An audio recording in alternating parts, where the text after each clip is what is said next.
Selamat datang kembali di podcast Terbitlah Terang. Hari ini kita akan melanjutkan ngobrol-ngobrol dengan Gen Z dan milenial tentang hasil survei kita. Seperti biasa saya ditemani oleh ibu-ibu Terbitlah Terang. Gak apa-apa ya, ulangin lagi ya. Sulis, Dami, Melani, Nana, Linda, dan ada teman-teman di sini. Silahkan. Desi Dan Nofri. Oke, jadi mungkin suatu hari akan ada orang protes ke Terbitlah Terang loh. Kok perempuan semua? Apa jawaban kita?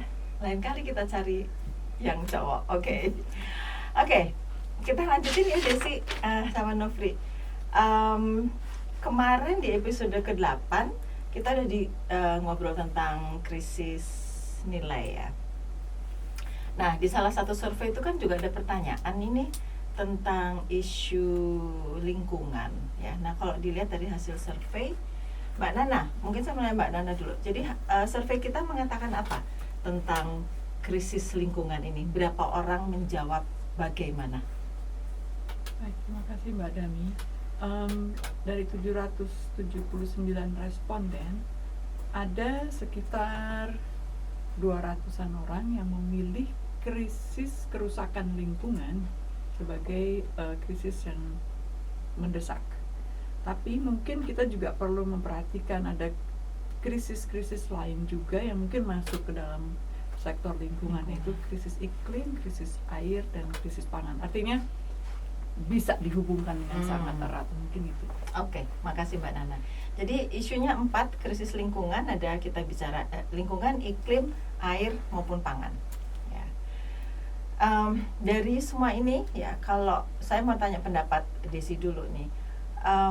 Memang kalau dilihat dari responden ya, nomor 1 itu kan kemarin mengatakan krisis nilai itu adalah masalah yang paling besar. The next adalah krisis lingkungan. Nah, Desi setuju nggak sebagai Gen Z?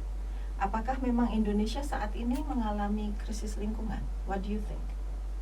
Iya, kalau menurut saya sendiri Indonesia mengalami krisis lingkungan, iya. Tapi itu bukan jadi yang utama di Gen Z sendiri. Maksudnya itu bukan jadi topik yang utama ketika kita membahas tentang permasalahan yang ada di Indonesia seperti itu. Jadi apa yang lebih utama adalah terkait nilai itu ya, nilai yang okay. paling sering kita perbincangkan kayak gitu. Oke. Jadi walaupun kita melihat berbagai kerusakan, ada penambangan, ada itu, sebetulnya Gen Z nggak menganggap itu utama ya. Karena mungkin mereka tidak merasakan sendiri ke dalam hidup mereka. Kalau misalnya krisis nilai kan impact langsung ke diri mereka, kayak gitu. Kayak misalnya mereka merasa dicurangi nih ketika proses rekrutmen kerja seperti itu kan berdampak langsung ke diri mereka. Tapi kalau misalnya krisis lingkungan, mereka tidak terlalu merasakan. Semisal memang bumi ini semakin panas ya, memang iya kerasa mereka panas. Tapi mereka tinggal ya udah nyalain AC kayak gitu. Jadi mereka udah tahu solusinya sendiri gitu. Padahal itu bukan solusi yang konkret. Oke, thank you so much. Kalau untuk generasi milenial gimana tanggapannya? Setuju bahwa krisis lingkungan penting? Satu terjadi iya, dan penting jelas. Karena kalau milenial itu kan peralihan ya Bu, apalagi kalau saya itu kan lahirnya menuju generasi Z sebenarnya juga. Dan saya juga mendapatkan banyak input dari generasi-generasi sebelumnya. Dan saya juga sering beraktivitas di alam, apalagi dengan background kehutanan lingkungan. Yang menjadi fokus utama memang krisis lingkungan kalau dari sisi saya pribadi. Tapi kalau kita bicara konteksnya generasi saya secara keumuman, jelas kami merasakan beberapa di generasi saya itu kami sudah mulai bosan menggunakan AC. Jadi saya juga bosan mulai menggunakan AC. Kalau saya di rumah memang tidak menggunakan AC karena saya dan suami ya Bu. Karena apa? Karena sadar Kalau apa ya? Malah makin panas saya pikir. Setelah ya justru dengan AC, loh kok malah suhu tubuh saya tidak lagi bagus begitu. Lebih mudah sakit. Gitu yang saya rasakan. Oke. Menarik nih.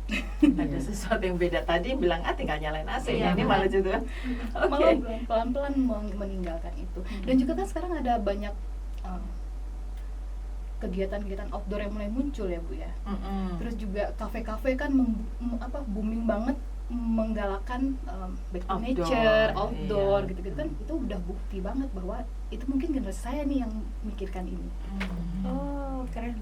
Ya kan Bu? Mungkin generasi saya yang memikirkan ini.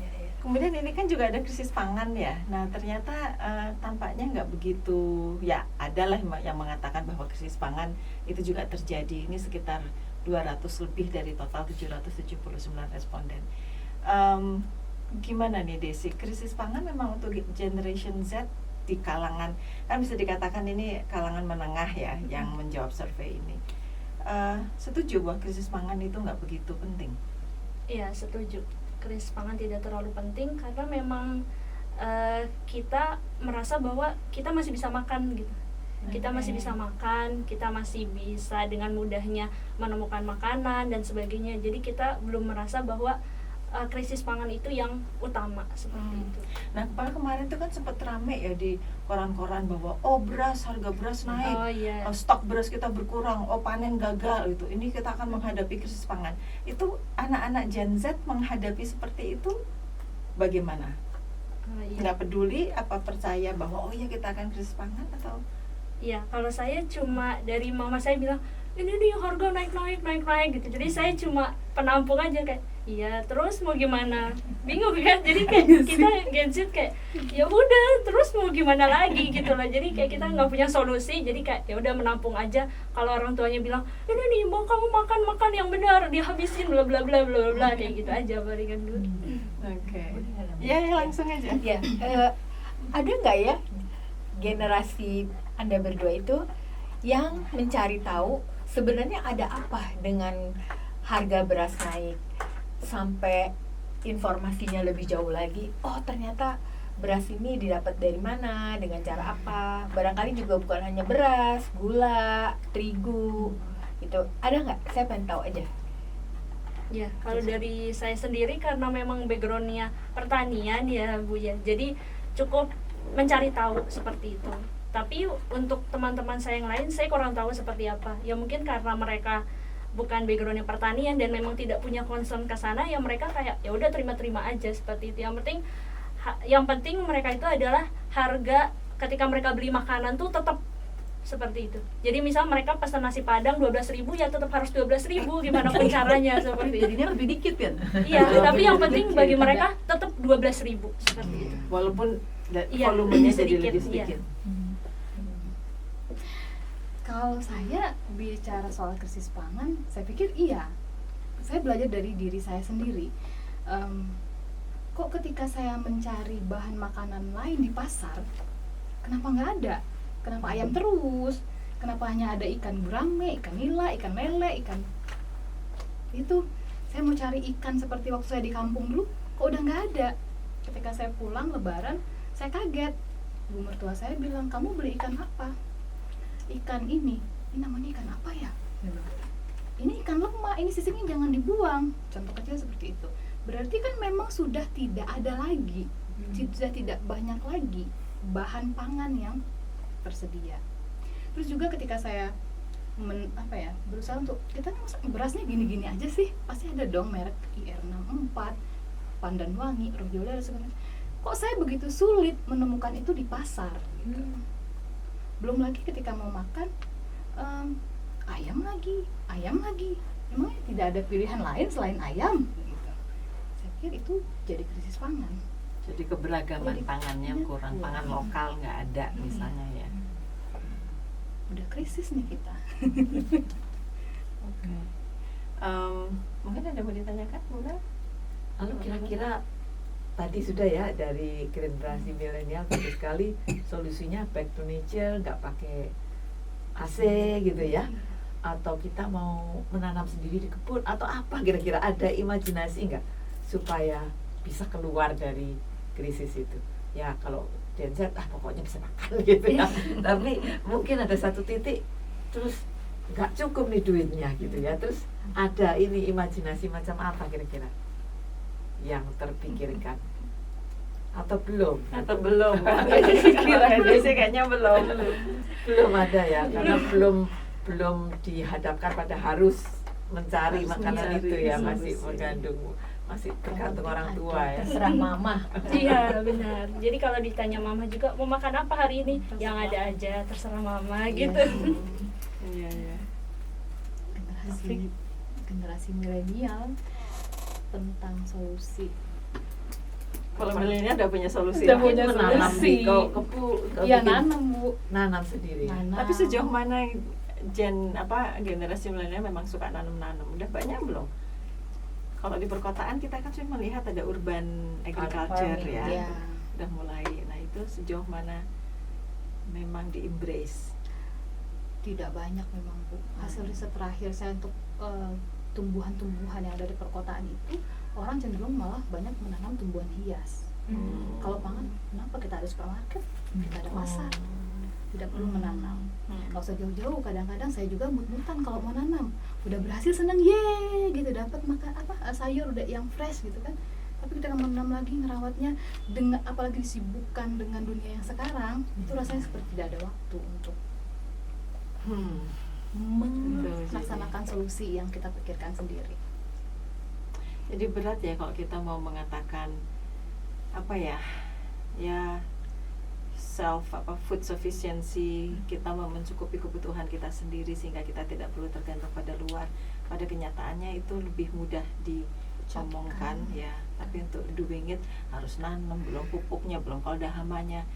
It's another effort untuk menyediakan itu bagi keluarga kita sendiri gitu Iya, ya. betul. Hmm. Apalagi yang di kampung Bu, Di kampung Gimana? justru harusnya lebih banyak waktu, bukan? mereka Dan punya lahan tanahnya luas, bukan Tanahnya lebih luas. tapi menganggap itu tidak keren. Ya betul, Iya. itu saya kira itu Maksudnya gimana? aspek budayanya ini. Tidak keren gimana? No. Iya, memiliki pekarangan Heeh. itu sudah lumrah, sesuatu yang kita biasa lihat sehari-hari itu menjadi Oh. tidak lagi luar biasa. Tapi kenapa tidak ada ide untuk memanfaatkan itu? Manfaat pekarangan Iya, untuk menanam. Perubahan perspektif mungkin ya Bu ya. Saya pikir. Ini aspek budaya. Ya, jadi Mas. padahal zaman Soeharto dulu itu kan ada tanaman obat, terus ada tanaman apa jadi Apotek. PKK, Toga. apotek ya. Ya. Toga itu ya. Toga. Jadi Soeharto ada yang bagusnya itu. Karena Itu biasa keren yang lah. dilihat sehari-hari yang seperti dikatakan tadi, yang sudah ada di kampung tidak keren. Keren. Tapi justru kalau di kota, yang jadi kota itulah yang menjadi keinginannya ya. Iya. Jadi tidak gaul lah gitu, mau nanam ini buat apa gitu ya. Iya. Seperti itu ya. Itu yang perspektif yang harus Iya. diubah. Tapi saya ini sekarang. hubungannya berarti ke gimana mengubah itu berarti ke proses pendidikan ya. Ya, Bagaimana budaya. membuat itu menjadi keren yang gitu-gitu ya, budaya. Nilai-nilai. budaya. Yang terkonstruksi, tersosialisasi ya, lihat gawe, lihat macam-macam gitu ya, bukan sesuatu yang apa ya, yang dianggap gaul gitu ya. Iya, betul. Iya, apalagi jadi petani, Kalau gitu kita perlu kotor gitu ya. Iya. kita perlu Iya. selebriti yang kemudian membuat bahwa bertani di rumah itu keren. Iya. Misalnya kita pakai Iya. selebriti. Betul. Tapi ngomong selebriti saya jadi ingat. Iya, benar. Saya jadi ingat. Kita kan ngomong tentang krisis lingkungan Iya, tadi, kita iya. balik lagi krisis lingkungan. Dan kita sudah melihat kerusakan yang luar biasa. Pernah ada podcast saya dengan Bu Yulia, kita berbicara tentang duka dan bagaimana krisis lingkungan itu harusnya menimbulkan duka sehingga kita kemudian ingin memperbaiki itu bersama-sama. Tapi tampaknya kan krisis lingkungan ini berat, ini nggak bisa hanya dengan invoking your feeling ya, harus ada apa regulasi dan sebagainya. Nah, saya mau nanya nih, jadi bagaimana caranya menurut generasi muda lingkungan yang sudah di Indonesia ini kena dieksploitasi habis-habisan, itu caranya untuk bisa kita selamatkan bersama-sama itu kira-kira ada imajinasi untuk menyelamatkan itu enggak? Sederhananya aja sampah lah yang kita lihat memenuhi sungai, bikin Iya. banjir, bikin bau gitu ya. Hal-hal yang sehari-hari aja, plastik dan sebagainya. Katanya mikroplastiknya udah masuk Masuk ke ke tubuh. tubuh, iya. Ada pikiran seperti apa atau ada mau apa yang Apa kita perlu harus melakukan apa gitu yang perlu perlu selebriti kita yang gimana? Kalau dari pendapat saya sendiri, campaign itu sangat berpengaruh untuk anak muda. utamanya di sosial media seperti itu. Kenapa saya melihat gitu ya, bahwa generasi saya itu lebih sadar untuk buang sampah tidak sembarangan seperti itu. Jadi buang sampah itu kita udah sadar gitu bahwa buang sampah itu harus di tempat sampah dan sebagainya. Karena apa? Karena campaign, karena didikan seperti itu. Kita lihat di internet dan sebagainya bahwa kita harus buang sampah di tempat sampah dan sebagainya. Nah, itu menurut saya campaign-campaign seperti itu yang masih harus terus digalakkan seperti itu. Jadi kalau menurut saya untuk yang buang sampah pada tempatnya itu sudah cukup berhasil menurut saya. Dan untuk hal-hal lainnya mungkin harus coba dikampanyekan lagi seperti itu. Semisal saja saya yang suka pakai angkutan umum seperti bis kita dan sebagainya. Nah, kenapa di generasi saya tuh orang-orang lebih suka pakai motor seperti itu? Karena mereka mengira bahwa pakai motor itu lebih keren, lebih cepat seperti itu. Jadi kampanye-kampanye seperti itu yang memang cukup harus digalakan seperti itu. Campaign. Walaupun pakai motor juga sebenarnya nggak keren juga sekarang karena kalau banyak motor Iya, dan emisi emisi karbon. karbonnya juga Iya. besar.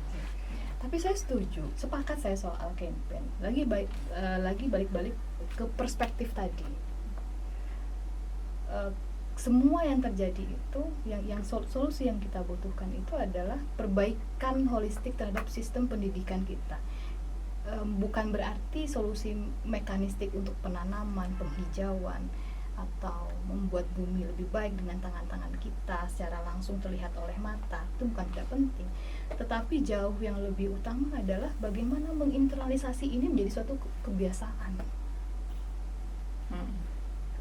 Dan itu tidak cukup hanya dengan sekedar guru itu masuk di kurikulum lokal. Kita tahu bahwa ketika itu menjadi kurikulum, kalau kita bicara pendidikan ya Bu ya, itu hanya yang dilihat adalah nilai bagus. Karena ini berkaitan dengan kelulusan. Itu cara pendidikannya Itu dong udah ya. pendidikan. Hmm. Tapi memang semuanya sudah tersistem itu sih perspektif. Tapi sebelum kita tutup ya, kita ingin atau saya ya ingin bertanya tentang tadi kan dikatakan bahwa peran sosmed itu penting ya, dan seringkali campaign itu mempunyai dampak yang sangat signifikan ya. Nah, salah satu cara campaign yang sangat penting itu ya kan yang dilakukan oleh selebriti, bisa positif bisa negatif begitu lah ya.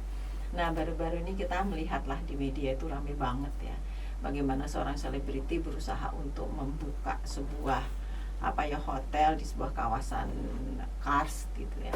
Dan ini sebetulnya menunjukkan bahwa krisis lingkungan ini betul-betul terjadi, dan ini memberikan pengaruh yang mungkin kurang baik ya bagi generasi muda. Nah, jadi saya ingin tahu gimana pendapatnya Desi di sini. Iya, jadi menurut pandangan saya sendiri, kalau misalnya kita tahu gitu ya, saya sendiri tahu gitu ya, bahwa untuk membuat sesuatu itu kan pasti perlu izin dan sebagainya, perlu juga ada sedikit kekuasaan di situ. Nah, di situ balik lagi ke krisis nilai tadi. Kita di situ jadi tahu gitu bahwa oh iya, ini kita merasa dicurangi nih. Kalau misalnya kok bisa sih seorang selebriti ini membuat sebuah resort dan sebagainya di kawasan Kars tersebut, itu pasti ada kekuasaan yang bermain di sana, ada nilai-nilai yang sengaja ingin dibelokkan dan sebagainya seperti itu. Jadi kembali lagi ke krisis nilai Krisis tadi. nilai. Ya, jadi ternyata krisis nilai ini adalah inti dari semuanya ya. Iya, setuju sih. Oke, mungkin itu dulu untuk saat ini. Terima kasih banyak atas kehadiran teman-teman, dan terima kasih para pendengar dan pemirsa podcast Terbitlah Terang. Sampai ketemu di podcast berikutnya. Bye-bye. Bye-bye.